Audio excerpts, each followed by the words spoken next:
صلو علی الحبیب صلی اللہ تعالی علی محمد صلی اللہ علیہ وسلم۔ جانور کو نظر بد سے بچانے کے لیے امیر اہل سنت کا عطا کردہ وظیفہ سماعت فرمائیے۔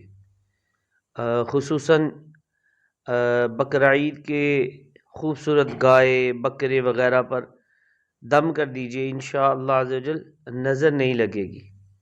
وظیفہ کیا ہے؟